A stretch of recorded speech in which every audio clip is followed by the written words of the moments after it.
reason that we end up doing a live stream is because we love the engagement. Yes, we can post the videos and read the comments, but it's not the same as actually interacting with you guys. So thank you so much for all of the support, all of the likes, sharing at the live, and just showing up week in and week out, because you guys really are the reason that we keep going with this show. So when we start with Solana, we're going to jump into the real world problems as we kind of always do. And for most people, when they hear about blockchain, they're probably thinking about the promises that blockchain is going to make payments faster, or there's available 24/7 accessibility. But what many people may not realize is that for years, one of the biggest problems in crypto was not the actual innovation of the technology, but it was the performance of the technology. And if we're going to be completely honest with each other, blockchains were not designed to handle that kind of activity that the global financial system processes every single day. Most of them are just not scalable enough for it. We lost her. I will keep an eye on her coming back in. But these blockchains, they're just not capable of having the scalability problems for it. I mean, like when you think about, here we go, get her back in here. All right, welcome back in. Yeah, when you think about how much activity actually happens around the world, I mean, people are making purchases, the banks are moving money, the stock markets are trading the securities, these exchanges are processing millions of orders, and these institutions are they're moving collateral. So on the global financial scale, all of that is going to require a kind of infrastructure that's capable of handling an enormous amount of information. And the challenge that a lot of early blockchains were kind of struggling with was when the activity would dramatically increase on the network. So whenever they had more users join the network, or those transaction fees would kind of go up, the confirmation times would slow down, they would create network congestion. So really this kind of became such a common concern for the scalability of blockchain. So this was inevitably kind of creating friction for what blockchain should have been able to solve. So naturally, I think anybody that's capable of critical thinking would kind of wonder how they could build a blockchain that can operate at the internet scale. And I think that it's not necessarily building the blockchain that is kind of the difficulty. It's how you it's inevitably kind of how you can support millions of users that are interacting with the network simultaneously. I mean, if you're trying to replace part of the financial system, you're competing with infrastructure that already processes enormous amounts of activity every single day between credit card networks and payment processors. So if the blockchain technology was ever going to move beyond speculation, it was going to need infrastructure that was capable of actually handling real-world demand. So that's kind of where Solana enters into the picture. So Solana was kind of built around a very simplistic idea, right? What if these blockchain networks could become drastically faster without sacrificing global accessibility, right? If everyone had the ability to access it and interact with it. They wanted to figure out if they could do it, that they can settle quickly, right? Too slow. They wanted the fees to remain very slow. They didn't want it to be too expensive. And what if the developers were able to build applications that kind of felt more like your traditional internet? So basically they wanted a blockchain to perform better, because if blockchain was ever going to support payments or tokenization or AI, then the performance is going to matter a lot. So ultimately, whether you agree with the approach of Solana or not, then that's kind of the problem that they were set out to solve, right? The challenge wasn't they wanted to create another blockchain. They just wanted to create a blockchain that was capable of supporting massive amounts of activity while keeping the low cost enough that everyday users would eventually use it. So this is where Solana's story kind of begins. Co-host, would you guys like to add anything? I mean, just at the time in 2017, Bitcoin had a scalability issue, right? As far as what they were looking at. And then Ethereum was just, gas fees were too high, and it got bogged down. So they were looking at it from an engineer perspective and saying, how the heck do we solve this for mass use case? That's it. That's what they're doing. Exactly. And I think that part of the reason a lot of developers felt attracted to this ecosystem is because they kind of made it pretty similar in terms of the user application to your traditional internet applications. So I think that there were a lot of friction points that they kind of had been looking at some of the early blockchains, and they said, well, if blockchain is ever going to become globalized and nationally adopted, there are definitely some issues that we have to focus in on. Agreed. Yeah, let's go jump into what exactly Solana is. So look, guys, even me, I was guilty of it, but whenever people hear Solana, immediately some people are going to think of the meme coins or the NFTs or whatever popular trend that is kind of connected to it at the moment. But from what I've learned, Solana is really kind of just a much larger ecosystem than any individual application that's built on top of it. So at its core, Solana is a layer 1 blockchain. That means that Solana is the actual base network itself. It really is the foundation that all of the developers are going to build the applications on top of. So think of it like the internet, right? The internet is infrastructure. And on top of that, you have websites and social media and streaming platforms and payment applications and basically everything else that operates on top of that infrastructure. Well, Solana is trying to serve a very similar role, but within the blockchain industry. So the network is providing infrastructure that's going to allow developers to build applications, but they're still going to rely on Solana for the transaction, processing, the settlement, and the security. Now, as I said before, one of the reasons that Solana became so popular was because it was focused on performance and scalability. So in order for Solana to really accomplish that, they use a combination of technologies that are really kind of working together, right? So the network is operating using a proof-of-stake consensus model. So the proof-of-stake is the system that is helping secure the network and the validators that are going to stake. And those participants are going to help validate those transactions, right? Those are the ones that are going to maintain the network. And in addition to the proof of stake, Solana also introduced something called proof of history. And proof of history is one of the most unique aspects to the whole Solana architecture. And really the simplest way that I can kind of explain it is I want you guys to think of it as like a cryptographic clock. All right. One of the challenges that blockchain networks kind of faced was that the way that they would determine the ordering in which the events or the transactions were going to occur was kind of one after the next, right? So these transactions that were continuously being submitted to the network, whenever the data was flowing through the ecosystem, right, the activity was happening across thousands of applications. Solana viewed that as a way that we can kind of have that be created instead of sequential as a means of parallel, right? These parallel transactions. So this proof of history is really kind of what's creating a verifiable timeline that's helping the ecosystem kind of establish the sequencing of events before they're actually finalized on the network, right? And this is one of the reasons why they've been so efficient for the ordering of the transactions, and that's why that they can process that activity very, very efficiently. Now, another really important part to Solana's architecture is as I said before, the ability to process the transactions simultaneously, right? So the way that the blockchains are processing these transactions, as I said, was kind of in a chain. It was in a sequential manner. So what we have is the parallel transactions with Solana, right? And maybe the analogy that I can kind of give to you guys to maybe understand this a little bit better is like if you're at a grocery store, instead of having one checkout line with one cashier, Solana kind of has multiple cashiers pushing through more customers at the same time, right? So this parallel transacting is one of the performance designs for the entire ecosystem.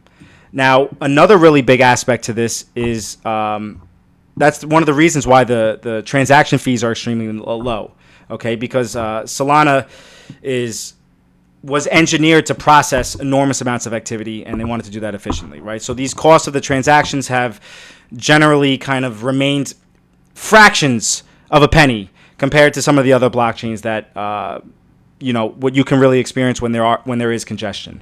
Now, for the developers actually building products on this ecosystem, this was really important to them because if these developers were able to create a lower cost for less friction for their everyday users, you're only going to have more of adoption for your application. Now, look. Don't get me wrong. I think that I think that DeFi is extremely important part of this ecosystem, but Solana really expands into a much broader range of applications and use cases. I mean, their vision, from what I research, is that they're really jumping into payments and trading and gaming and AI and tokenization. So a lot of these services are going to require a high-speed blockchain infrastructure. Now, rather than Solana kind of narrowing down to a single niche, they've really positioned themselves as a general purpose blockchain ecosystem that really can support a multitude of different industries all at once. But look, like every other blockchain, there comes their trade-offs, right? And I'm sure that we're going to point some of those things out as we go into the pros and cons. I don't really want to get too deep into it. If I can, just a few more minutes, I'd like to jump into the SOL token. All right. So the native asset to this ecosystem is SOL. And this is kind of what's operating the actual infrastructure here.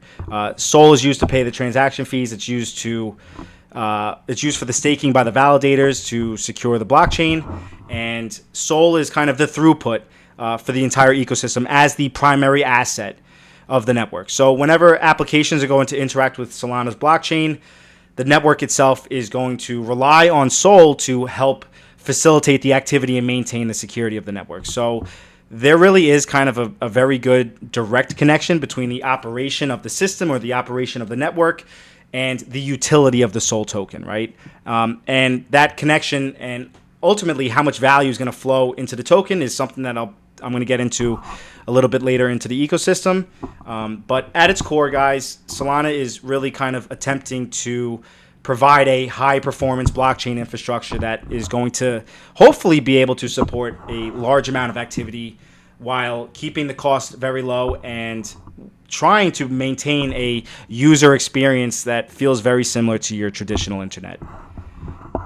I know I just yapped your ear off, but is there anything else you guys would like to add to that? We will. Do you have anything?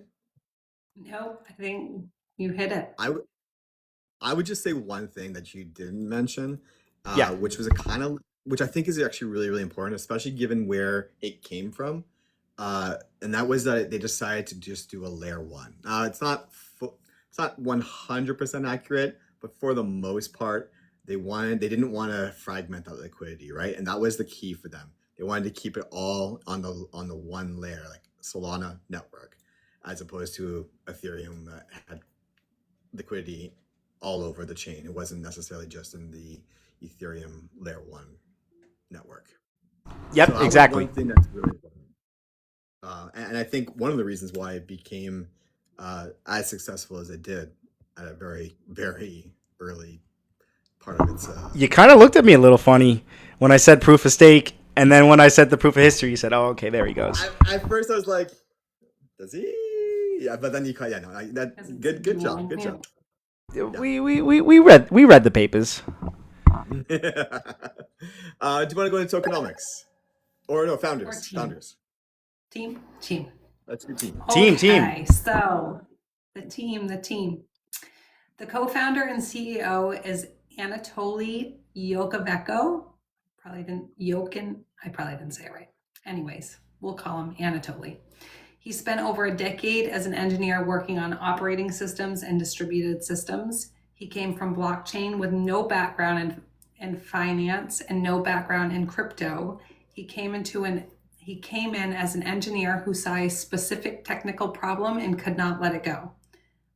I totally relate to this guy, right? See a problem, need to fix it, create a solution. Very smart.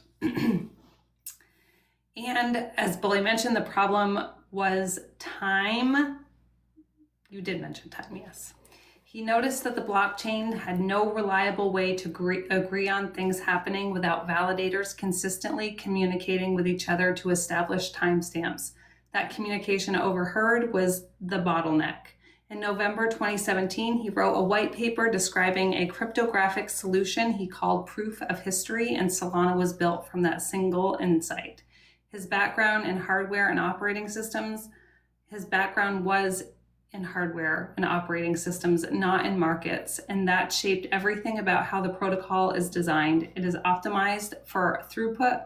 That way, the way a chip is optimized for processing speed. Sorry. The co-founder on the business side is Raj Gokul, who has a background in healthcare product management. He handles operations and the ecosystem growth, while Anatoly built the technical architecture. Raj built the organizational and business architecture around it. Together, they cover the full spectrum of what a protocol needs to actually reach the world. And then I also included Jump Crypto, because their contribution is not a vendor relationship, it's a foundational engineering commitment. The team at Jump spent over 3 years building FireDancer, a complete rewrite of Solana's validator and software in CNC++. This is now live on mainnet. It is the single most significant infrastructure upgrade to Solana's history, and it came from an outside firm that believed in the protocol enough to build an entirely new client for it. And then Anatoly put his philosophy plainly. He said he wants Solana to be a useful blockchain, not the most decentralized, which it's definitely not, and not the most secure in the abstract, the one that people actually uses, and everything about the engineering decisions in the protocol flows from that stand priority. Do you guys want to add anything about the founders or team? I just think that understanding the team's background really kind of helps to explain why many of the design decisions that kind of shape the ecosystem, why it makes sense, because a lot of them are coming from really these deep technical backgrounds. So, I mean, it understanding the team kind of helps to really understand that where their priorities line up. So I got two more people. Yeah. And it's really just building on top of what you guys just said. There's Greg Fitzgerald. He's the core architect and engineer. Background, Qualcomm, which we're going to talk about in a second. Code basing. He helped Yakovenko's proof of history concept. You guys can think of him as like the system engineer. And then probably you'll hear a little bit in a little bit. Stephen Ackridge, Yes. Another Qualcomm engineer.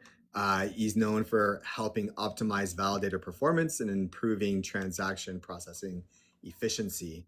Eric Williams is also there. Guys, these guys are all from Qualcomm. And what I want to, like, for people who don't know, and it's just an easy Google search, why Qualcomm is important, why them being at Qualcomm is important. We're talking about a company that's responsible for like the standards of 3G, 4G LTE, 5G. I mean, wireless communications research and cellular networking, Wi-Fi, Bluetooth, satellite connectivity. These guys are literally responsible for exactly the things that you are on right now. That is who these engineers came from, what they worked on, and then decided to leave that to come to Solana as a group. I think it's important that we really stress that this team of engineers definitely come with a lot of experience and clout. And not necessarily the like traditional experience though. You know, I feel like a lot of them kind of came from some unique places, you know? Well, yeah, I mean, they're really coming from backgrounds that were transformative to the larger scale systems. So, I mean, that type of networking infrastructure really makes sense whenever you put these architects or these engineers or whatever it is you want to call them because of their background. I mean, it makes sense that they're really focused on the speed, the reliability, the throughput, the performance, because this is kind of what their resume has brought them up to. Yep. All right, let's go into tokenomics. Okay, tokenomics. Let's see. The current price, last time I checked, was about $64, somewhere around there, I think. Market cap is approximately 37.2 billion. Circulating supply is 579 million. So there's, I was comparing that to Bitcoin. So let's see. There is, sorry guys, new Solana is minted every day. Pay validator for securing the network. Jeez, I'm so discombobulated, guys. I'm so sorry. Let me take a breath. Okay. The inflation rate started at 8% annually, with the network launched and decreased by 15% per year until it reaches a long-term traditional rate of 1.5%. So essentially they're trying to make it deflationary because it's not. It is definitely inflationary. As of right now, the annual inflation rate is sitting around 4%. That means every year there are more Solana tokens in existence than there were the year before. Okay, so who held what at Genesis? Solana launched with 500 million Solana. Of that, the Solana Foundation managed 38.89%, which is about 194 million Solana, designated as a community reserve for the ecosystem development. The speed round venture capital investor received 16.23%, or 81.2 million Solana. The founding sale account for 12.92% and 64.6 million Solana. The founding team held 12.79% and 63.9 million Solana. An additional 10.46% or 52.3 million Solana went directly to the Solana Foundation. Validator sale participants received 5.8% and strategic sale recipients got 1.88%. And the CoinList public auction, the portion opened to general retail accounting for only 1.64% of the total supply. That is 8.2 million Solana out of 500 million that were available to the public at launch. When you add up the team, venture capital, foundation, and all private categories inside, insiders held approximately 48% of the total supply at Genesis. The community reserve, which was foundation managed, built the public-facing number higher on paper, but the actual decision-making over the capital sat with the foundation, not retail holders. Let's see. So yes, the full vesting schedule for all of those early allocation unlocked completely as of February 2023. So there are no more lockup cliffs ahead. It's all out. There's also one more detail that Anatoly himself disclosed publicly after the fact. At launch, 13 million Solana was loaned to a market maker under undisclosed terms, and that decision came later. Anatoly has publicly apologized for that. Just a little weird thing. What was that about? So I don't really know. There was no, it was undisclosed. So he lent market makers some SOL. There's been a little bit of dishonesty in the project when it first started, and that whole crash with the other exchange there kind of exposed a lot of that. And actually part of the tokenomics of this one, there's still 1.3 million tokens that are in that legality framework that are still kind of not able to get rid of, or they're still locked up, if you will. Caveman, So, what is your thoughts on that?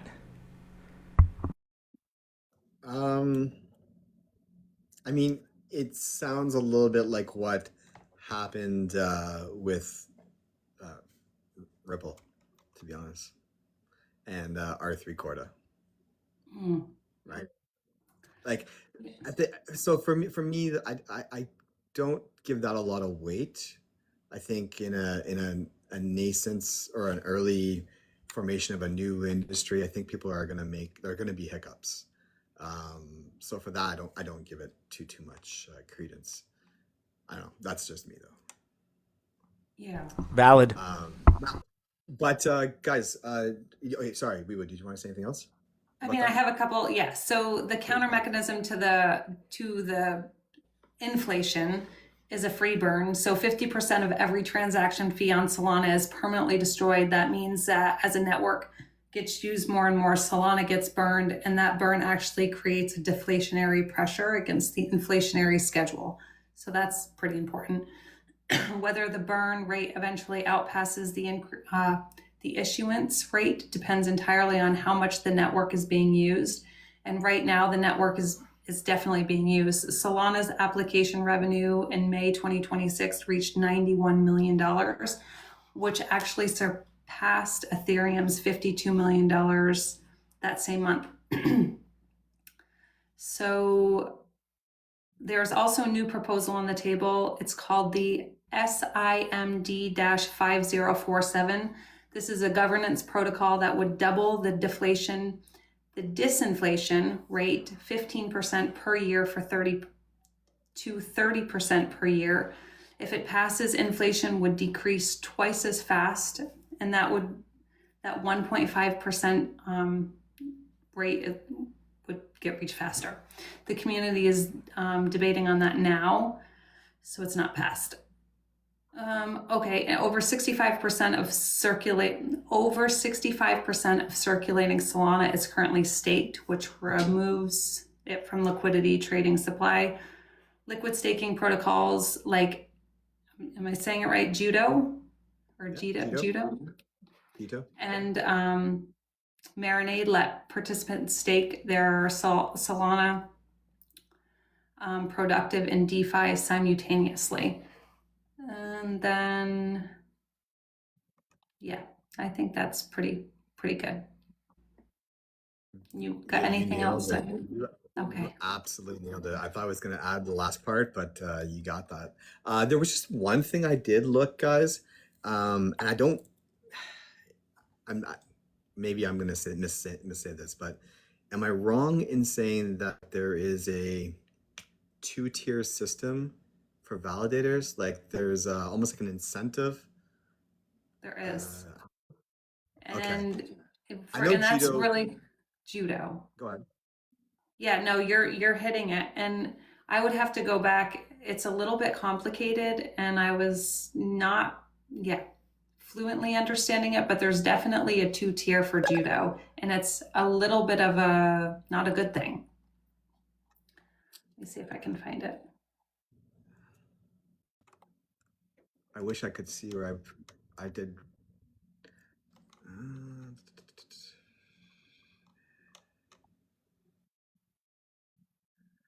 So since 2024, go ahead. You got it. Do it. Oh my goodness. Okay, so I was just going to say Judo runs 85% of validators. Let's see. Judo it's called priority fees.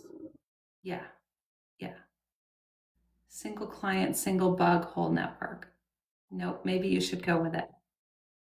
Okay, so what I have here is I kind of got away from it, to be honest. I was going on.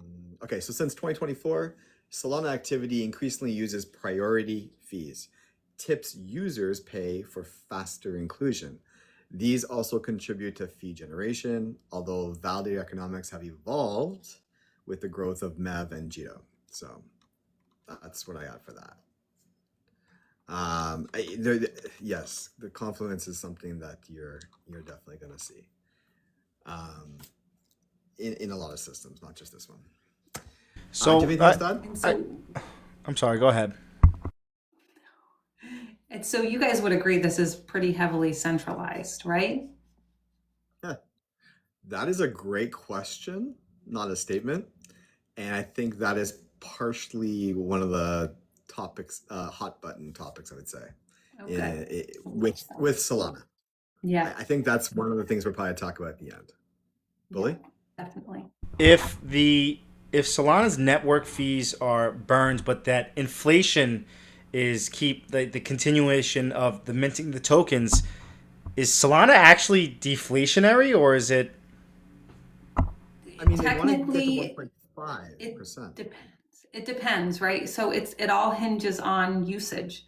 Like if for some reason Solana doesn't do its thing and it's having a slow month, people leave the network, then no, it's not a deflationary thing. Solana is very much inflationary, and if you don't have the usage, you don't have the mechanisms to make it a deflationary. So That's correct. yeah. Now, would it dilute the holders who are not staking or participating? I think in general it would, if the usage isn't up, in general it would deflate the whole asset, right?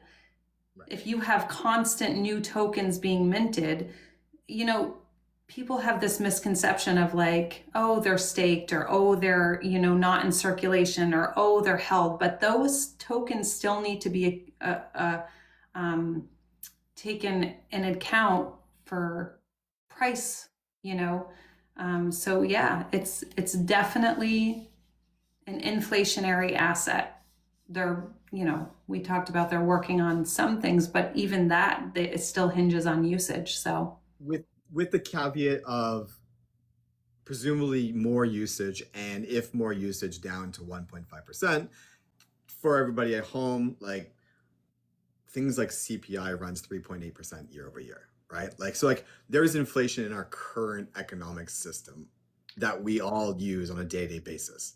So 1.5% actually, technically speaking, is actually very good compared to what we're used to. But so as of right now, we're not down to that 1.5%. We're trying to get down there, but as we sit right now, Solana is at 4% inflation a year. So we're not quite where they want to be, but yeah, that's their goal, is to get down to 1.5%. Yeah. Okay. All right, very good. Thank you. All right, boys and girls. Dun dun dun dun. We reached the moment. Sit back, relax, grab a coffee. Here we come. 2017. Yakovenko published the first draft of what became Proof of History. The project, Sherry talked about it, he did Bully. The project initially operated under a different name before there was ever a Solana. There was actually something called Loom. The name change occurred before public launch because of a naming conflict with another blockchain. Man, that blockchain must feel really crappy. The reason they called it Solana was because of Solana Beach, which is a small surfing town where several of the founders spent their time while at Qualcomm. They had one question in mind. Bully already said it. How do you build a blockchain that scales to the speed of the internet? At the time, Bitcoin had high fees and scalability debates. Ethereum had congestion and bottlenecks and insane gas fees. And Sol was going to answer all of that. At least that was the premise. In 2018, it was the year that the idea became real. White papers, founders were up next, and the testnet in February. And the testnet. Let's try that again. In 2018, the year was the year that the idea became real. White papers, founders, and up next was the testnet. And in February, the first prototype was released. Solana proved it could process roughly 10,000 transactions per second, a massive leap beyond what Bitcoin and Ethereum could do at that time. The core founders, they had their win. One in particular, I named him already, Stephen Ackridge. He figured out that instead of having the blockchain do all the heavy lifting, that they could use computer graphic cards to check transactions much faster, establishing a core Solana belief. As computer hardware gets faster, Solana should get faster too. Some historical tokenomics analysts show that Solana sold, this is in 2018, 79.25 million SOL at 4 cents each during its 2018 seed sale. And that works out to roughly 3.17 million raised at the time. Not a lot of people talk about that, but they did do that on like the side. 2019, I dub it the laying the foundation, quite literally. Solana Foundation was founded. A lot of people mix up Solana Labs and Solana Foundation. Solana Labs, guys, is a for-profit company based out of California. They build the technology. Whereas Solana Foundation is a Swiss nonprofit.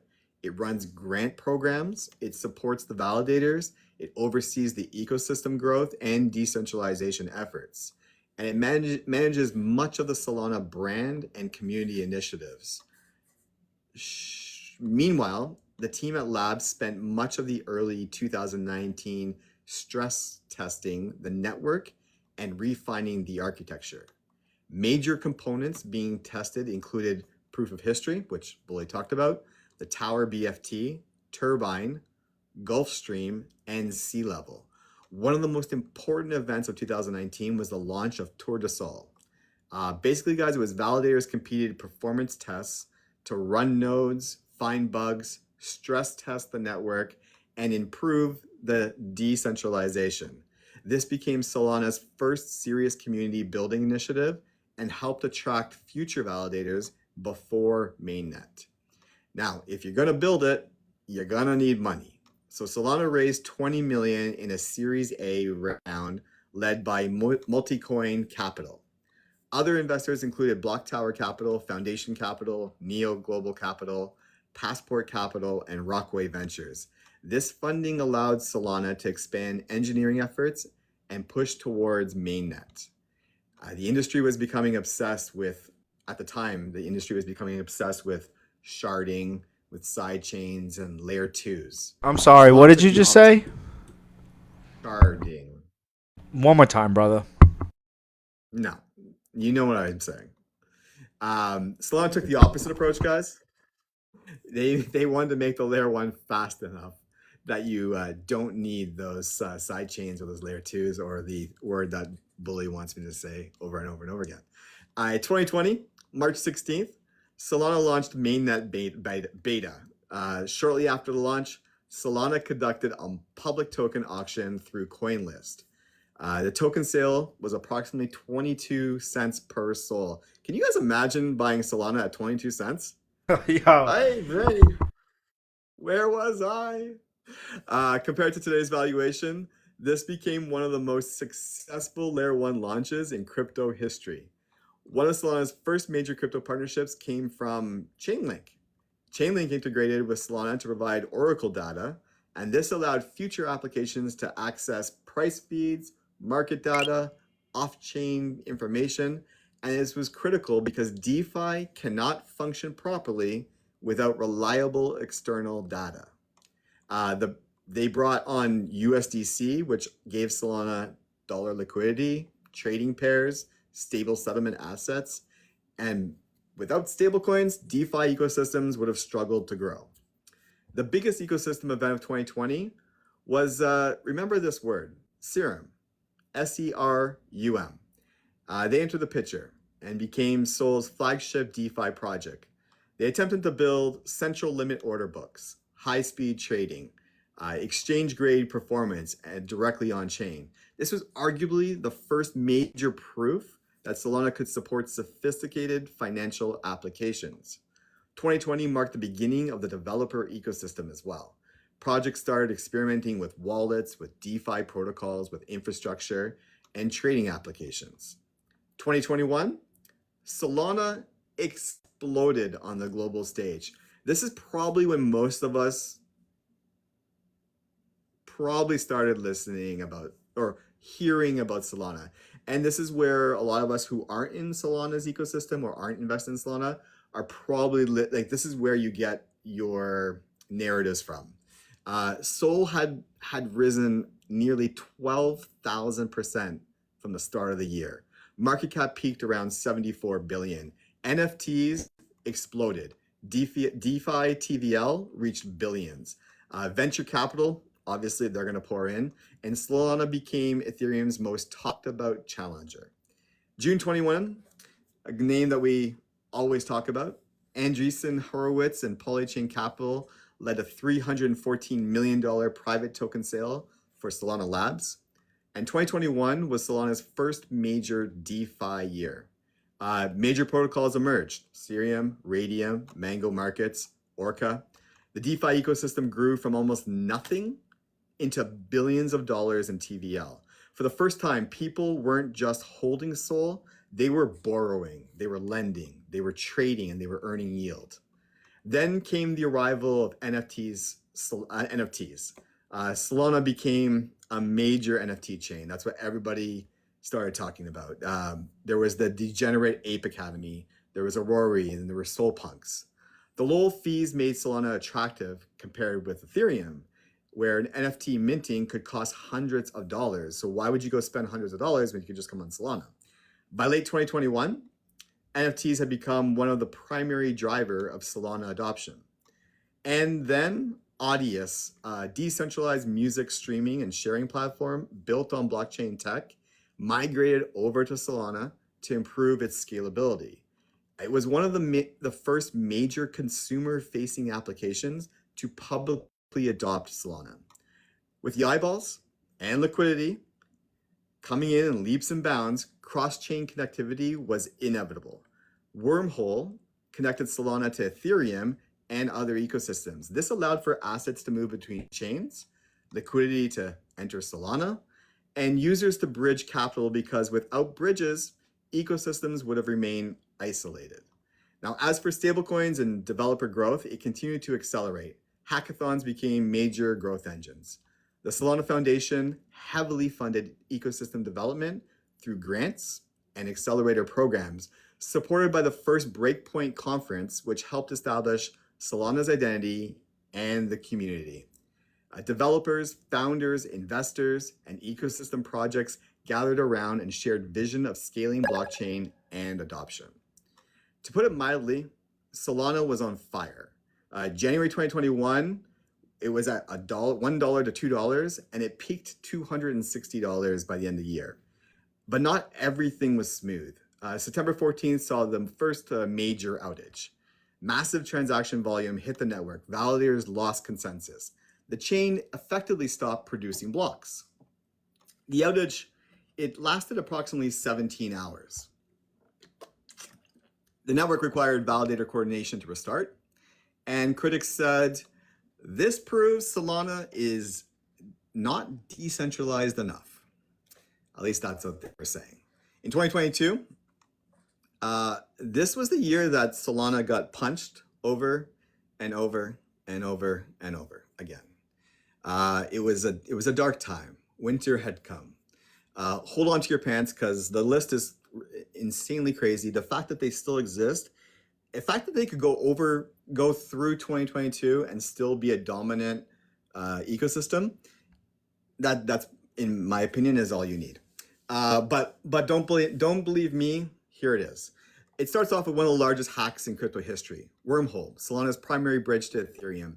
It suffered an exploit that allowed an attacker to mint 120,000 wrapped ETH without properly locking the collateral. Approximately 325 million was affected. At the time, Wormhole was Solana's largest bridge, a major source of liquidity, a critical infrastructure for DeFi. The hack shook confidence in Solana's ecosystem. Good news though, Jump Crypto stepped in and replenished the funds, preventing a catastrophic liquidity crisis. In May, Terra Luna collapsed. The collapse of Terra and UST triggered a market-wide crypto meltdown. Billions of dollars evaporated across the industry.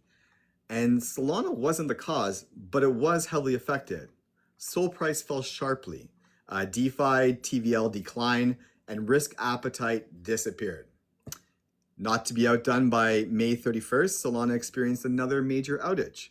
A bug caused consensus issues, and the chain stopped producing blocks for about 4.5 hours before validators coordinated a restart. This reignited the criticism that Solana is fast, but it's unreliable. August 2022, the Slope wallet hack. Over 9,000 wallets were compromised. Initially, many people thought Solana itself had been hacked, but after investigation, the issue was traced to the wallet provider Slope, which improperly handled private key information, and approximately $8 million was stolen, but it wasn't Solana's fault. In June, Solana Mobile announced during breakout. It should have been a good thing, but one of the most, and it in the end was, because it was one of the most interesting long-term developments that happened in Solana. But the Saga phone and the Solana mobile stack, at the time, people just mocked the idea. In October, Solana's flagship DeFi protocol, Mango Market, was exploited. They suffered a manipulation hack. The attacker artificially inflated the value of a collateral and extracted approximately $117 million. And why did this matter? Well, the exploit highlighted the risk of an Oracle design, of collateral models, and DeFi leverage. And October saw yet another network outage. Solana experienced another outage due to validator consensus bug, and the chain was offline for roughly 6 hours. November 2022, FTX collapses. This was the defining event of the year for Solana. If they didn't have a bad year so far, November was going to make it real bad. Why? Well, we all know by now that the bankruptcy of FTX happened after a liquidity crisis, which exposed major issues in the company's balance sheet. And this was systematically bad for the entire market. But what we forget, or we may not know, is that FTX and Alameda were deeply connected to the Solana ecosystem. Major investors, major SOL holders, backers of Serum, which is what I told you guys, remember this name. And because Serum depended heavily on FTX infrastructure and keys, the project became effectively unusable after the FTX collapse. But an interesting side note for me, the community later forked the code base and created what became Open Book. This is actually one of the first major example of Solana's community surviving without FTX. Because at the time, FTX was major liquidity providers, and when FTX collapsed, excuse me, confidence evaporated, liquidity disappeared, ecosystem projects were threatened, and SOL's price just collapsed. It fell 94% during 2022, making it one of the worst performing major crypto assets of that year. At one point, SOL traded at around $8, and many analysts publicly declared that Solana was finished. And guys, they were wrong. NFTs continue growing. Projects such as DGods, YOOTS, Mad Lads continued attracting communities. Developers actually stayed at Solana. Despite price destruction, Solana remained one of the largest developer ecosystems in crypto. Validator network expanded. Even Google Cloud got involved. Google Cloud announced validator support and blockchain infrastructure involvement. This is one of Solana's first major big tech relationships. 2023 was about proving that Solana wasn't dead. In fact, 2023 became one of the greatest comeback stories in crypto. By the end of 2023, SOL had rallied 900%. Developer activity remained among the highest in crypto. NFTs were thriving. Fire Dancer was unveiled. Visa chose Solana for stablecoin settlement. Shopify integrated Solana Pay. The ecosystem was growing again. And it started in April with the launch of the adoption of Bonk, because it brought new wallets, new users, new transactions, new activity back on chain. Bonk actually helped get people using Solana again when most of the market had written the chain off. Mad Lads NFT also launched, one of the biggest NFT events in Solana history. The launch of the NFT collection Mad Lads caused enormous demand and network activity. And in May, Solana's Saga smartphone, you know, the one that everyone is like complaining about and whining about, well, they began shipping out. Most of crypto mocked it, but later in the year, Bonk rewards attached to Saga devices made them unexpectedly very, very popular. And then in August, Shopify integrated Solana Pay, allowing merchants to accept USDC payments directly through Solana. This gave Solana exposure to millions of merchants globally and became one of the strongest merchant payment narratives in crypto. Now, for the first time, Solana wasn't just talking about payments. It had access to major commerce platform. And it didn't stop there either. Visa expanded stablecoin settlement on Solana, arguably the biggest institutional validation of the year. One of the world's largest payment companies decided Solana was fast enough and and solid enough to help move money. Now in October, Solana got that technical upgrade that it needed. Firedancer, which I talked about earlier, was unveiled by Jump Crypto. Before Firedancer, Solana effectively relied on a validator client. After Firedancer, multiple independent validator implementations, greater resilience, improved decentralization, and potential for dramatically higher throughput. This was a major answer to critics who worried about network reliability. And then there was gaming and DePIN growth. 2023 also saw the rise of gaming and DePIN. Projects like Star Atlas, Aurora, Nyan Heroes, they continued building. But one of Solana's fastest growing sectors in 2023 was DePIN. Render expansion and Helium migrated to Solana. Helium actually brought large user activity, real world infrastructure, DePIN credibility to the ecosystem. It was one of the clearest examples of major networks choosing Solana as a settlement layer. 2024 was the year that Solana went institutional. And this is, I think, the year that people don't really like. This is the narrative that gets lost, I think. Starting with the Jupiter airdrop, which was a historic event. It was one of the largest events to start the year. The airdrop reached hundreds of thousands of users and became one of the largest token distributions of Solana history. It brought new users to Solana, increased wallet creation, increased trading activity. It helped establish Jupiter as a cornerstone in the ecosystem. In fact, Solana became the DEX trading capital of crypto. Major platforms included Jupiter, Radium, and Orca. And by year end, Solana generated approximately $626 billion in DEX volume. It nearly matched the Ethereum DEX volume of the year. Now, one of the biggest institutional milestones was the expansion of PayPal's PYUSD stablecoin onto Solana. Within months, PYUSD grew to roughly 332 million on Solana.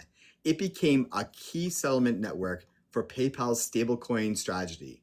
PayPal brought to Solana 400 million users, 30 million merchants, Venmo, global payment infrastructure. This is one of the strongest real-world utility signals that Solana had ever received. So it should be no surprise for anyone at this point that by breakpoint 2024, stablecoin market cap on Solana had reached $3.8 billion, up approximately 151% year over year. It's absolutely the fastest growth among major blockchain networks. And meme coin mania for everybody was on full display. Love them or hate them, meme coins drove enormous activity to Solana. Major tokens included Bonk, Dog with Hat, Popcat, and it launched the ecosystem, and the Launchpad ecosystem exploded. One platform in particular, Pump.Fun, became one of the most active applications in crypto. According to ecosystem reports, meme coins represented roughly 40% of Solana trading activity, and Pump.Fun accounted for a substantial share of DEX activity. And why does that matter? Well, critics saw speculation, a meme coin casino. Supporters, they saw new wallets, new users, more fees, and more SOL burned. Usage is usage. And Wall Street, well, they stopped laughing at Solana and started studying it. Announcements and exploration came from organizations including Franklin Templeton, Visa, PayPal. And 2025, one of the biggest retail events of the year occurred when official Trump meme coin launched on Solana. The launch generated massive wallet creation, record transaction activity, huge exchange volume, and significant media attention. For a brief period, Solana's network activity surged dramatically as users rushed to participate. Now, one of Solana's biggest success stories in 2025 was stablecoins, undoubtedly. Stablecoin settlement volume reached approximately $11.7 trillion. Monthly stablecoin activity repeatedly set new records. Solana became one of the largest stablecoin settlement networks in crypto. This was the year that institutions began openly building around Solana. Major players included Visa, PayPal, Circle, WordPay, Fiserv, and Solana saw multiple applications and growing discussions around ETFs. a major layer 1, a payment network, and a digital infrastructure asset. The first US listed ETF was Rex Osprey Solana plus staking ETF. It provided direct Solana exposure with staking through a specialized fund structure. And the first true spot Solana ETF was Bitwise's Solana Staking ETF, or BSOL. It launched on October 28th, 2025.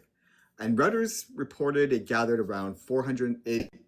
roughly 420 million in the first week. ETF applications didn't stop there. They were filed en masse. 21 Shares got involved, Bitwise got involved, VanEck got involved, Franklin Templeton, Canary Capital. It was clear institutions increasingly exploring Solana, and not just for ETFs, but for tokenized treasuries, for money market funds, for equities, for private credit, for obviously DeFi. But DeFi wasn't going anywhere. Major protocols became dominant pillars in the ecosystem. Jupiter, Camino, Drift, Radium, Meteora, and Jito.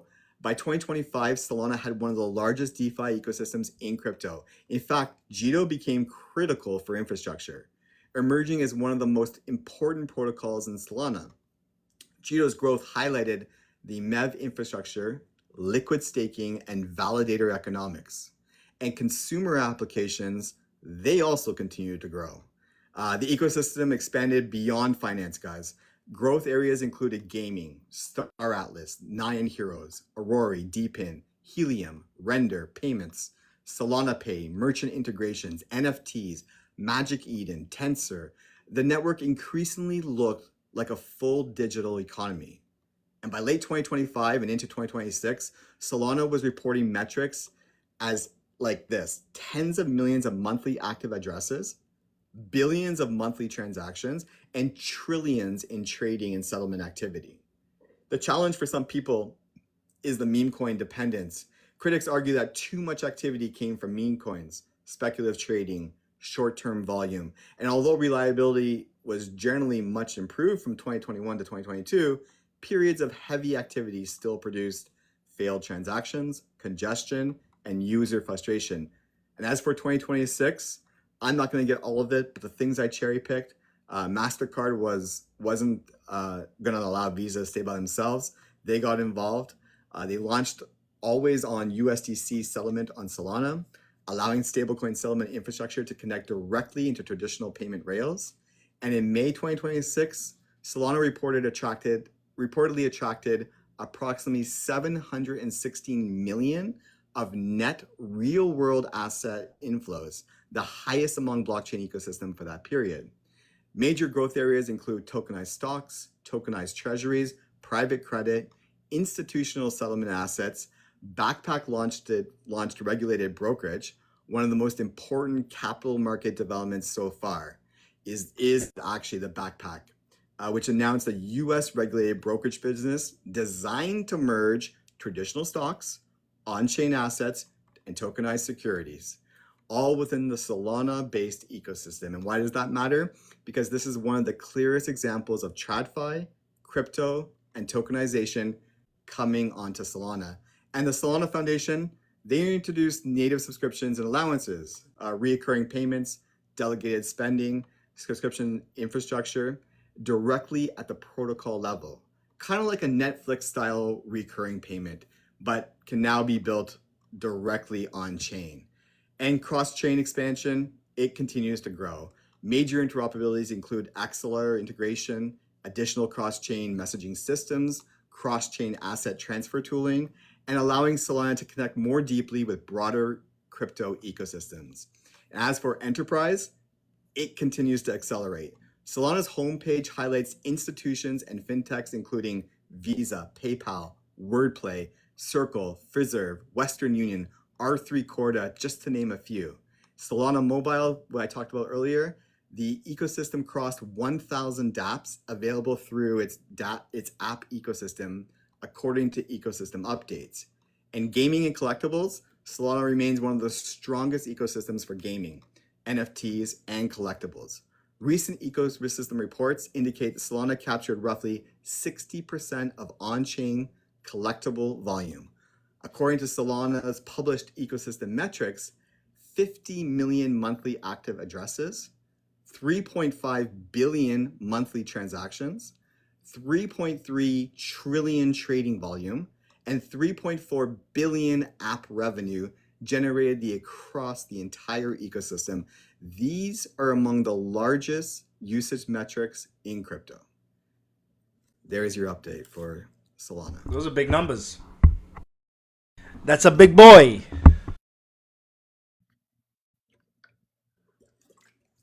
Wow. Oh yeah, she's a beast, and you can keep going. I scratched the surface with Solana there.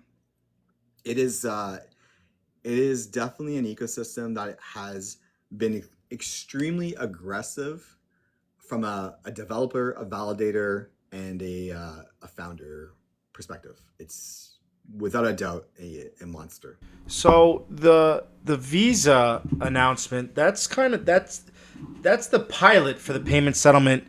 What would it actually take for that to become permanent infrastructure? Interesting. I mean, other than just like a green light.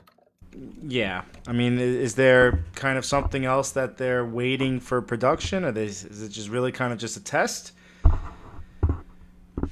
What are your thoughts on the pilots? Is the Visa?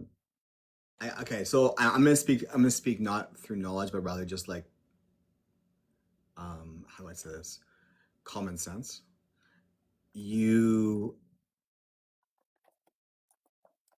If you're Visa or MasterCard, you're not just gonna open your doors and say, "Go ahead." You're gonna absolutely stress test the crap out of this and make sure that you are 100% solid in every shape and form. You literally run the world when it comes to payments if you're Visa or MasterCard.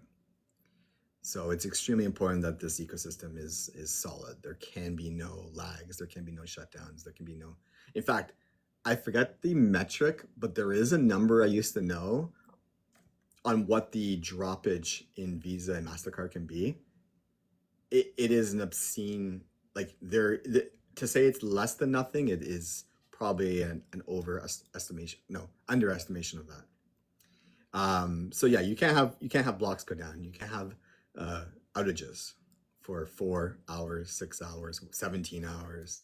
That can't happen. So, and this is why we talk about interoperability. This is why we talk about it's not just one ecosystem that's going to win it all. Not possible. Where does Solana win? The very thing that people hate about Solana is where it wins. And where is that? The liquidity. Where does Solana win? What can you elaborate on what you just said? The liquidity that it got from the meme coin casino, from the DeFi ecosystem. The liquidity that it generated, that it captured, is what gives Solana the ability to pivot. So let me ask you this now, because I don't know if you guys know how much money and volume is generated from the meme coin ecosystem. But what happens when Clarity comes in and cleans up meme coins?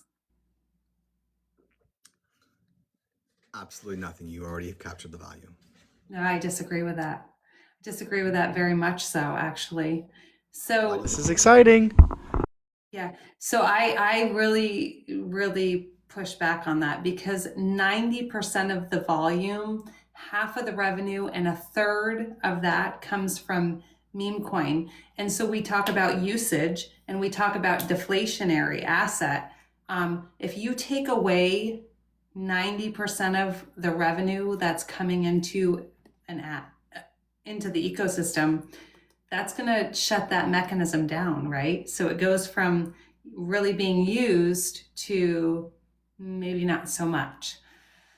I mean, I'm not saying there's great things happening for Solana, but this has been my issue with Solana from day one, is the meme coin ecosystem. it's huge. And once regulation comes in and it starts cleaning up, what is it, Pump Fun and all these other apps that are generating all this liquidity for Solana, I think you're going to see some changes. Oh, you're seeing the changes. That's what I'm trying to say. They're Yeah. not just it is transforming as we speak. And saw the writing on the wall, by the way. Like they didn't just decide in 2026 that they were going to go more infrastructure, more more like institutional based. They changed a while ago. Is Pump Fund is the narrative of Pump Fund a problem? Absolutely, 100% it is. No, anybody who says otherwise is just doesn't understand. But I don't want to be dismissive, but it is a real black eye on the ecosystem for sure. I mean, and still 90% of the revenue on the DEX is what is that? Vanik? It's more meme stuff. Yeah. I mean, I think they have some adoption and I think they have some good stuff coming and they're shifting and they're pivoting, but still it's a lot of meme stuff. But that being said though, I mean, okay, so like I the three of us are not meme people. Sure. So I'm not here to defend meme coins. But just look at what they said, right? You guys want to go into collectibles? You want to go into like trading Mimu Dogdu coin? We're not going to regulate that. Go on. There's always going to be a place for them because but it's not going to be the wild west. It's going to be regulated. I think meme coins, yeah. We'll see. I think it's if the regulation happens, for meme coins, I don't think it'll be regulation for the meme coin. I think it'll be regulation for access to wallets that allow meme coins. I think you're going to. I think it'll look very different. Mm-hmm. I mean, do casinos look different? Casinos they're pretty regulated, and it's very different, right, than meme coins. So, and the house always wins. It's very point exactly. That's my point exactly. So what has to happen? What has to happen is the government has to get a piece of the pie. That's what has to happen. That's it. If the government gets a piece of that pie, they're fine. Yeah. I think, yeah, we'll have to see what happens in the future, but it's gonna, yeah, no, I agree with that. There will be changes inevitably. Okay, let's talk about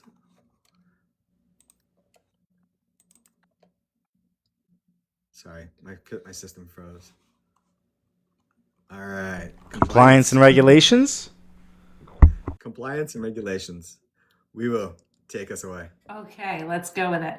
So, right, starting with JP Morgan, let's do the institutional side of things. So JP Morgan issued you kind of just went over all of this.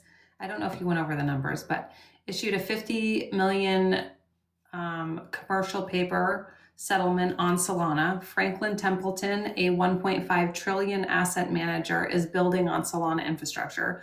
SoFi, a nationally chartered bank with approximately 15 million members and over 50 billion in assets, announced enterprise fiat and stablecoin banking services leveraging on Solana. That's pretty big stuff. On the ETF side, Vanik, 21 shares, Grayscale, Canary Capital, and Bitwise have all filed for spot Solana ETFs. Bloomberg Intelligent puts that probability of approval somewhere between 55 and 65% in 2026. Cumulative inflows into existing Solana ETF products have already reached approximately 765 million. The SEC has not formally stated whether Solana is a security. In the past enforcement actions against exchanges, Solana appeared on lists of tokens under scrutiny.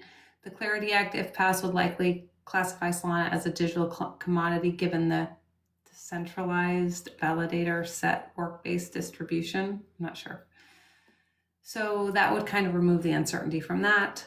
But I think the Clarity Act will change the meme coin structure of that as well. The Solana Foundation is a Swiss nonprofit entity, which is favorable jurisdiction for crypto protocol foundations. Switzerland has established legal frameworks specifically for these structures. Yes, Falcon. They're being very proactive in their post-quantum signature solution. As preparation for the future quantum threats, the network is actively addressing long-term security concerns rather than waiting for them to become a problem, which is good forward thinking. And that's what I have for the compliance side of things. Do you guys have anything to add? No, I think you did great. Absolutely. I think you kind of talked about it before, right? This is what's going to be needed right here is clarity. To see what happens. Does anything happen? We don't know. If in fact clarity even gets done this year. And I don't really even know if I think that they're decentralized as they say. Yeah, I feel like they're pretty centralized. If all your validators can get together and start or stop a project, that is actually not decentralized. Exactly. And I think Judo is 85% of the nodes, right? Judo is 85% of the nodes? To be honest, I don't know that. Huh? I don't know that. Oh, I think it is.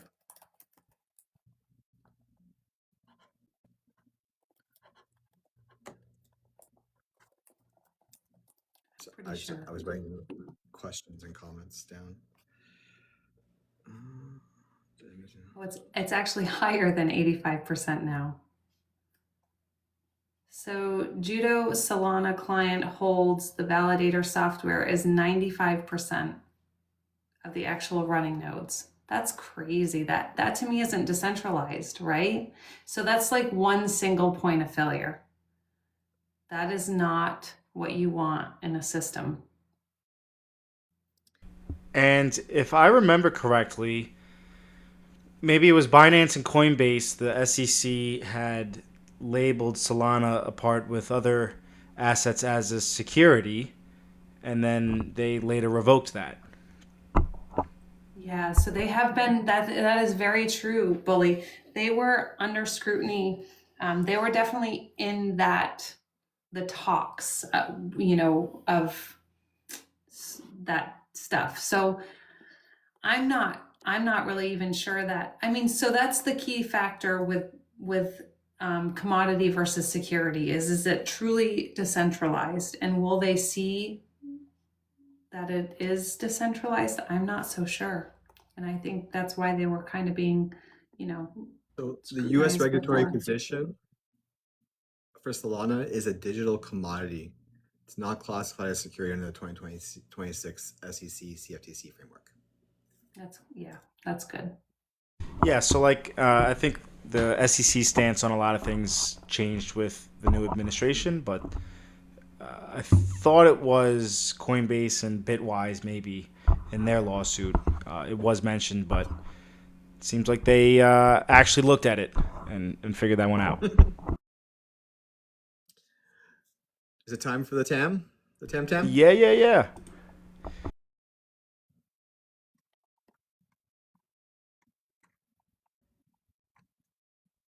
Your mic's muted. Okay, let me pull it up on my screen. Where are my photos?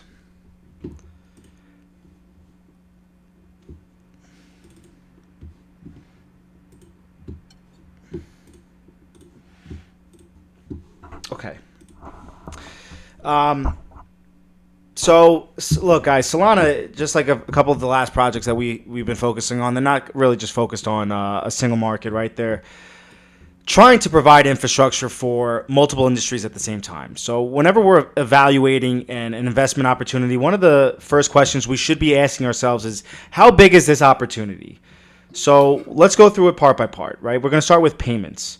The global payments industry is currently processing just about $1.8 quadrillion every single year around the world. We'll jump into stablecoins, right? Stablecoins processed $33 trillion in 2025, and that's at about just a 72% increase year over year, right? So the stablecoins alone already surpassed the annual processed volume of the largest payment networks in the world, like Visa, MasterCard. Stablecoins are 72% a year, is a staggering number. We could jump into tokenization, right? And this is one of those areas, you're getting massive attention from institutions. They want to tokenize stocks, they want to tokenize bonds, they want to tokenize treasuries, money market funds, everything, right? They want all of this represented on chain. Now, really kind of depending where you're looking at, there are estimates for the tokenization demand to kind of sit somewhere between $5 trillion to $30 trillion in tokenized assets over the next decade. It really kind of depends on your sources for that.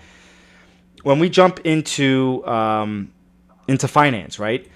The global financial system is measured in the hundreds of trillions of dollars, right? When you're combining equities and bonds and the credit market and derivatives and all different types of financial assets, you're looking at hundreds of trillions of dollars. Gaming, currently about $200 billion every single year. And then we jump into artificial intelligence, probably one of the biggest technological shifts in our lifetime. Citibank is estimating the AI market could exceed $4.2 trillion by 2030 for the AI market. Let's jump into consumer applications. All right, these are the applications that are used by billions of people every single year. The social media, the digital marketplaces, and this is currently sitting at $299 billion in 2025, with just about a 7% year over year volume growth. Now, obviously, guys, we got to be intellectually honest with you guys. You simply can't add up all of these numbers and pretend that Solana is competing for a gigantic combined figure, okay?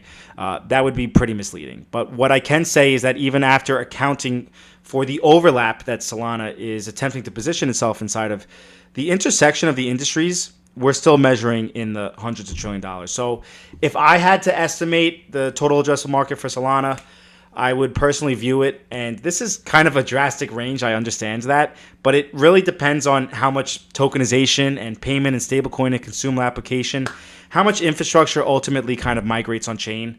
But I'm personally viewing the TAM, and I know this is a crazy range, but somewhere between $10 to $100 trillion of activity over time. I know it's probably the widest range I've ever had, but it's really dependent on every kind of sector they're jumping into.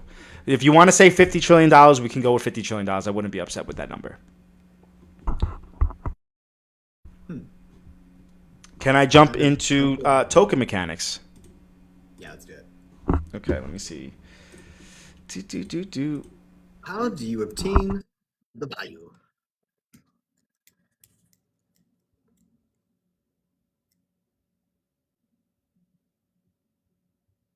No, you're still off.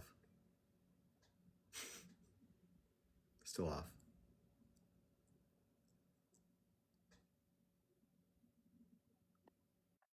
I was on mute, wasn't I? He made a face. Okay. Up until this point, we talked about the technology, the team, the adoption, the regulations, the total addressable market. But none of that means nothing if the token that you are holding doesn't necessarily benefit from any of that. So, and I try to say this every episode, but one of the biggest mistakes that investors make is that they could see a successful ecosystem, they could see the adoption, the growth of users, they see the partnerships, and they automatically assume that the token has to become more valuable. But the reality is that the ecosystem and the token are not the same thing in many cases. So the question for this part is pretty simple, right? How important is SOL to the functionality of the ecosystem? So let's start with the transaction fees. Why are you looking at me like that? Do you know what SOL means for me? Shit out of No. luck. Yeah. What did she say? Shit out of luck. SOL, you're shit out of luck. I guess we'll see. We'll see if that's really what it means for him when we do our ratings. Um, all right, guys. How important is Sol to the functionality of the ecosystem, right? Transaction fees. So whenever someone is transferring an asset or trading or minting NFTs or interacting with DeFi of any kind of application on the network, the transaction fees are paid in Sol. So that is immediately going to create utility because that activity on the network is going to require the token. But in retrospect, the fees are extremely cheap on purpose for this ecosystem. So if a transaction costs a tiny fraction of a penny, then I don't think that necessarily creates a massive demand just based on the fees. But regardless, the token is tied to that, right? So that could be a strength and a weakness. The second important part is the staking, right? So the validators are staking Sol, and they're doing that to help secure the network, right?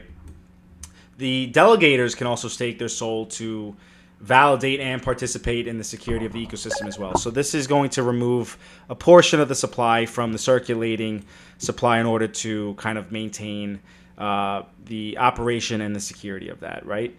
Without the validators, the network's not going to work. And without Sol, the validator incentives don't function either. So there is a direct connection to that as well. The other component that we have to the ecosystem is the ecosystem usage, all right?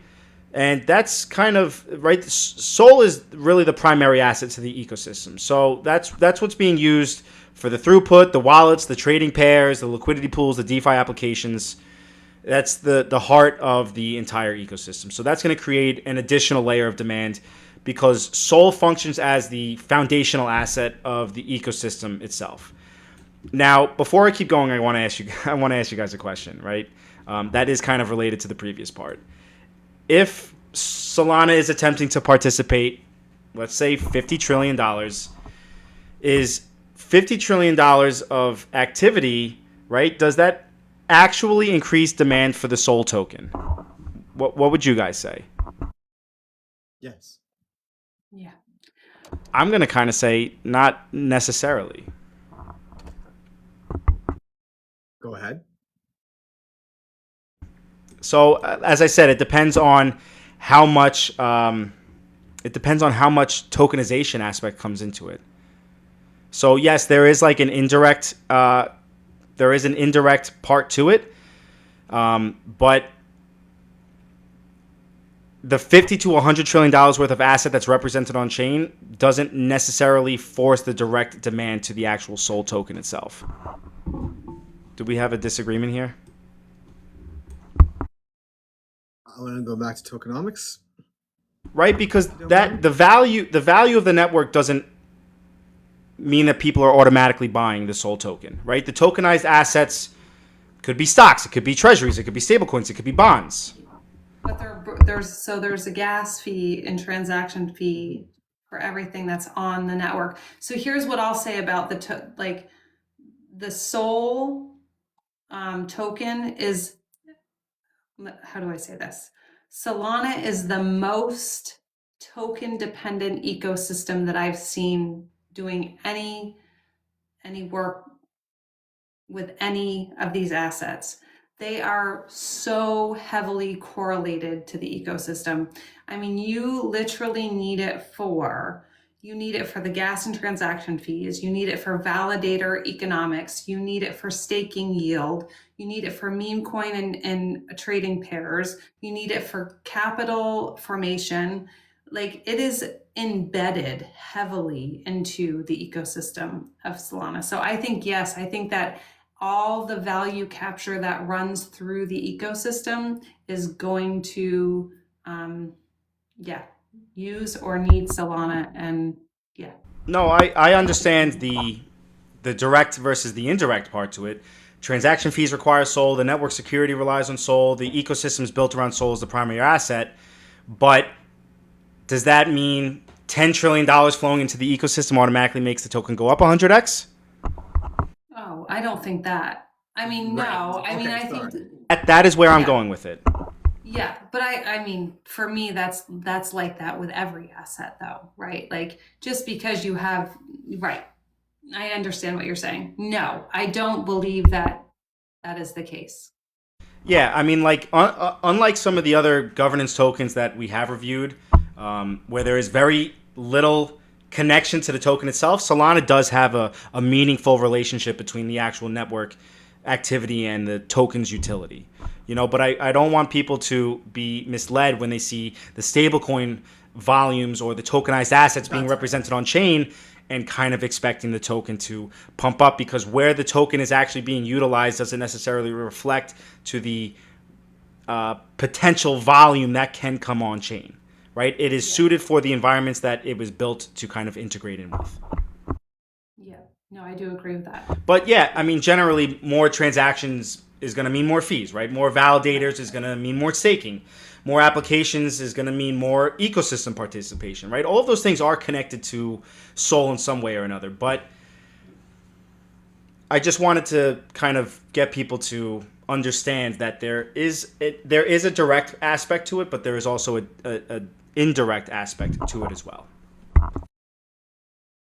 Now, here's maybe something that I would kind of want to ask you guys.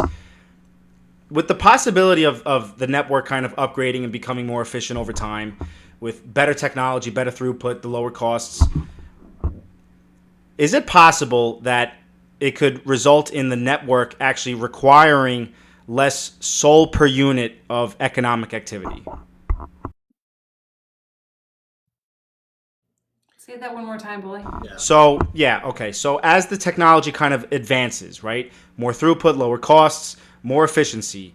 Is it possible that Solana's success could result in the network kind of requiring less SOL per unit of economic activity? Changing the value capture model. I mean, yeah, essentially anything is possible. The only thing I'll say, I don't think that they're going to. So Solana's founders, I feel like they own a lot of Solana. Retail only owns a very tiny portion of Solana, right? So they really want that to be heavily correlated and benefit, because it's going to benefit them, right? There's no ceiling. Yeah. There's no ceiling. So there's no downward pressure. There's no like, oh, we have to like increase the value of this token exponentially, because if we don't, we're gonna use up our supply. The Right. supply is endless. But then Yeah. so then now is that a good thing or a bad thing? I don't know. Like how much oil is there in the world? If it's speaking on like things that we all know about. So if oil is a commodity and Solana is a digital commodity, do you like this is where like that old like fight that people have on here about market cap. In the case of Solana, its power, its value isn't in the downward pressure of a market cap. It's in its utility. It's that the value is in the ecosystem. That the value is in how much the system is being used to actually propel this financial instrument, this economy that we have going. If the answer is infinite, or if the answer is trillions, or whatever you want to put in, whatever you're out there, then I think that's what's going to determine the value of this token. It's not an endless supply. It's not, oh shit, this is an endless supply of coins. Now, should they change should they dump, 500 billion coins into the market? Would that have an effect? Of course it would. No. Ultimately, I want people to understand that the performance of the token is tied to the activity of it. I mean, when I'm looking at the token mechanics, I really do view it as a very strong value capture model, right? I think that SOL really does play a meaningful role in the operation of the network. If I'm being intellectually honest, I don't personally place Solana in the absolute highest tier of value capture, right? There are some ecosystems where the token is more directly connected to the activity itself. Some ecosystems are going to require the token for collateral, right? Some of them for settlement. Some of them, they have a better locking mechanism that's going to create stronger structural demand. But with the Solana relationship, I view it as pretty strong, just not perfect. Fair. I like it. So I honestly think that the strength of your investment thesis, if you guys are investing in the token for this project, it's ultimately just going to depend on how much activity of the ecosystem is going to grow and attract more users over time. And then inevitably how much SOL demand is going to be created from that activity, right? That's kind of really a part of your investment thesis. But overall, I think it's pretty solid. Yeah, let's talk pros and cons. Wewo, you want to start? Sure. Let me get there. I say the good, the bad, the ugly, but all right. So Solana has the fastest production blockchain in the world with real throughput. The institutional adoption is pretty good. Fire Dancer is live on mainnet. Real world asset value on Solana is 2.8 billion. The 50% fee burn creates real deflationary pressure. The bad, Solana has no hard cap. There's validator concentration of 95% for Judo. Regulatory clarity is still meh. Let's see. So then we have the supply overhang with the FTX bankruptcy case. That was what, 3.6, I forget what it was, 3.65 million. It was worth a lot of money anyway. So the outages is really bad for me. Between 2021 and 2023, they experienced what, 9 outages? And then, yeah, the FTX relationship and Solana's foundation and Solana Labs, when they sold tens of millions of Solana to Alameda Research in 2020 and 2021. That was, yeah, they were kind of more heavily correlated with that whole story than people really talk about. So those were, okay, I'll just read what I have. Those sales were made at prices that gave Alameda, I don't know if I'm saying that right, enormous advantages over retail investors. That relationship fueled the 2021 rally and then nearly destroyed the network when FTX collapsed in November 2022 and Solana dropped 95% from its all-time high. The people who bought at the top, mainly, most of them were retail. They absorbed the losses. Yeah, that wasn't really great, but past is past. So that's what I have for the good, the bad, and the ugly. Thanks, Wewo. Bully? Okay. It's one of the largest ecosystems in the industry, right? There's real strong activity between the developers, the users, the applications. Extremely fast. It's very low transactional costs. They are exposed to a multi-trillion-dollar industry. There is very strong adoption between payments, DeFi, stablecoins, gaming, consumer applications. It's a growing industry, right? There's a lot of interest from enterprises and traditional finance. I think that the value capture is pretty strong and designed around scalability and high performance. The downside to it, we didn't really talk about it, but there's significant competition from other blockchain ecosystems with it. The historical outages and the reliability is a huge, absolute huge concern for me. That's kind of just something we have to keep our eye on as long as they continue the updating. Maybe it won't be that bad of an issue. The decentralized debates, it depends if that's kind of a part of your ideology. And possible regulatory uncertainty depending on jurisdictions because they are in such an expansive different types of use case between gaming, DeFi, AI. That's probably going to be different in the United States versus Europe versus China. So maybe that could save them. It could also be a con because they're so vastly expanded between multiple industries. Thank you, Bully. This is where I talk about 3 ways to evaluate a crypto project using other things than market cap. Metcalfe's law, MVT ratio, and the velocity model. So Metcalfe's law is the more people who use a network, the more useful and valuable it becomes for everyone on it. So the rating I gave was a 9 out of 10 for Metcalfe's law.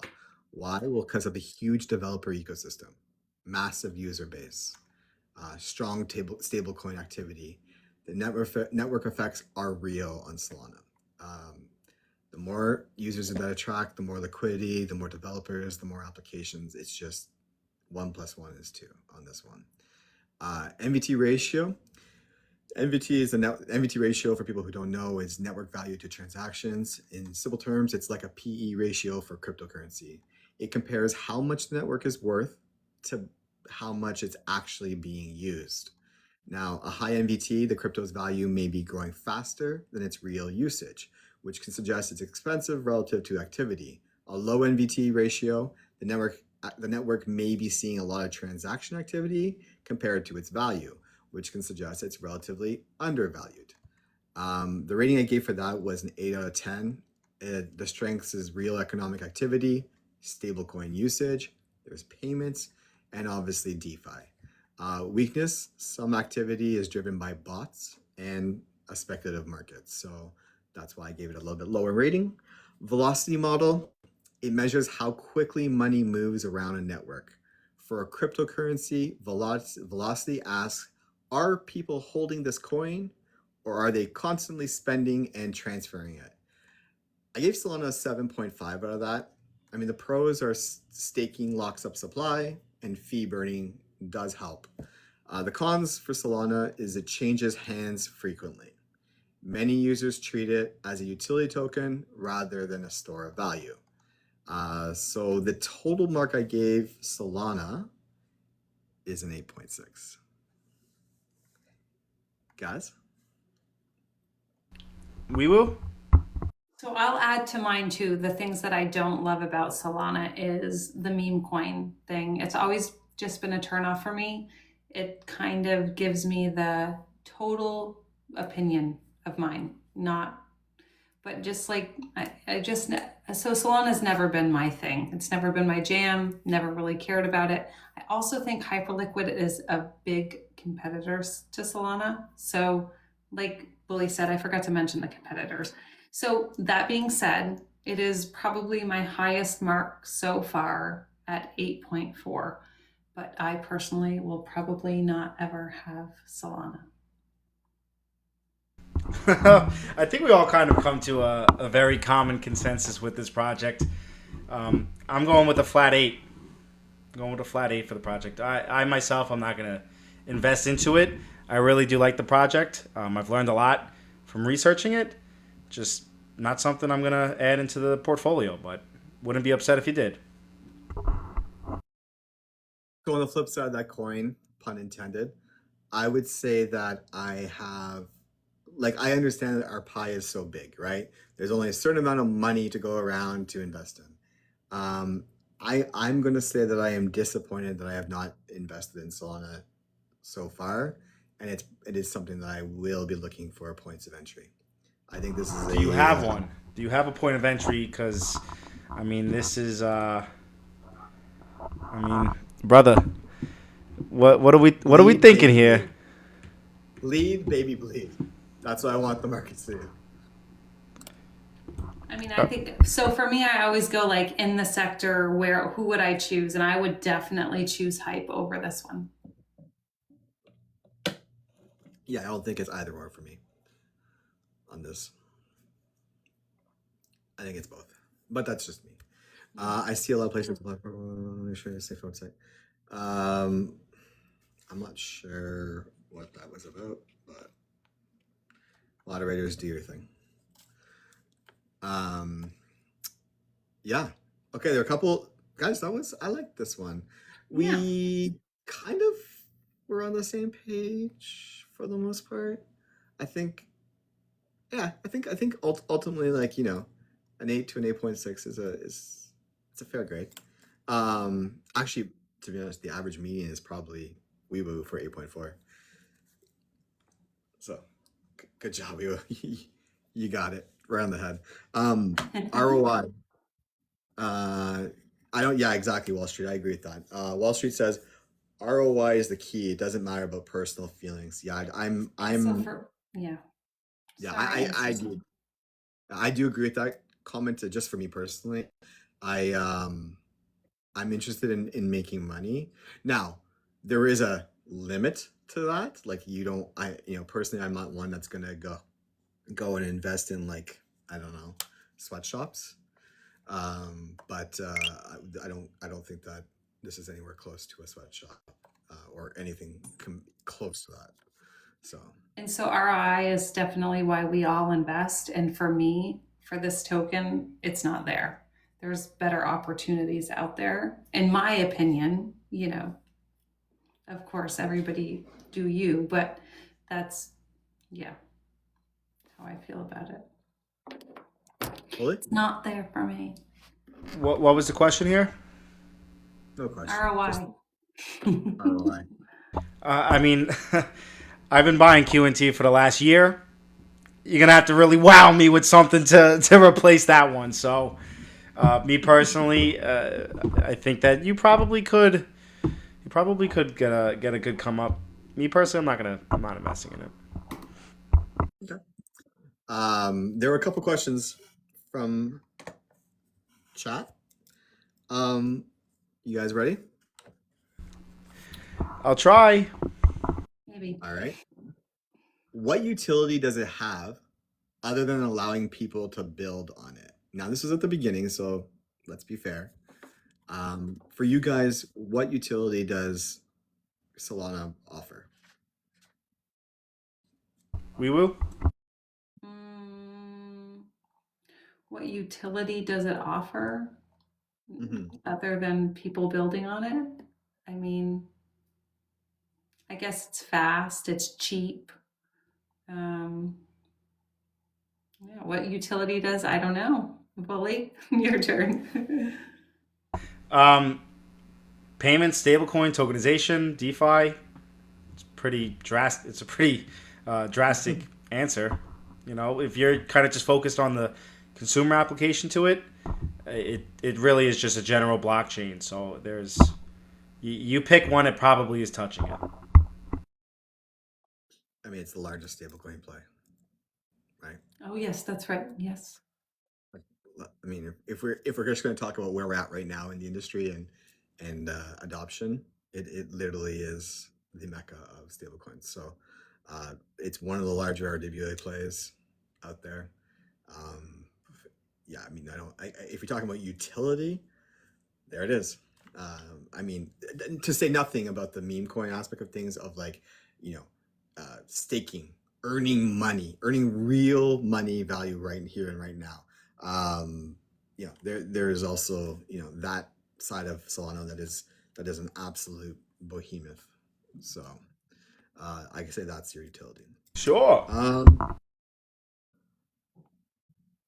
Wewo, there was a question from Farrell. It was regarding something the founder did, and you talked about it. Who lent what to who? I think it was the 3.6 million. Yeah, so the founder lent however much to a money market. It's kind of hard to say what it was because it was undisclosed and it was really fishy how it all went. So essentially, it was just a money market at a very cheap price, and they don't really know why, and they don't really know for what. But he did apologize for it, so he did kind of admit that it was not a kosher deal. but not a lot of details there. That's really all I got for you. Don't really know who it was. Don't really have a why. Just, yeah. I'm looking it up while I ask you this next question because I don't know the answer. I'm not sure if you guys will. What happened to the lawsuit? The lawsuit we were talking about is Pump.Fun. I don't know. The lawsuit was not, it was for FTX. No. So there was, there was I didn't even know there was a Pump.Fun lawsuit. All right, so I can talk about it. Yeah. Where things stand now, there's a major consolidated class action lawsuit filed in 2025 accusing Pop.Fun and related Solana ecosystem parties of running an unregistered securities platform facilitating pump and dump schemes. Alleged fraud, racketeering style claims. What's happened so far? The case has been expanded multiple times with new defendants and stronger allegations. Some related parties were dropped voluntarily after arguments they weren't directly involved, and the court has not dismissed the core case. Latest procedural status, the judge has allowed the plaintiffs to file amendment complaints, meaning the case is still alive. Defendants, including Pump.Fun, have filed motion to dismiss, arguing tokens are not securities, the court lacks jurisdiction or sufficient legal basis, and these motions are still considered litigated. So there's your update. You have no update. There is no update. Procedures of the court system. Yo, the RICO racketeering is a crazy charge.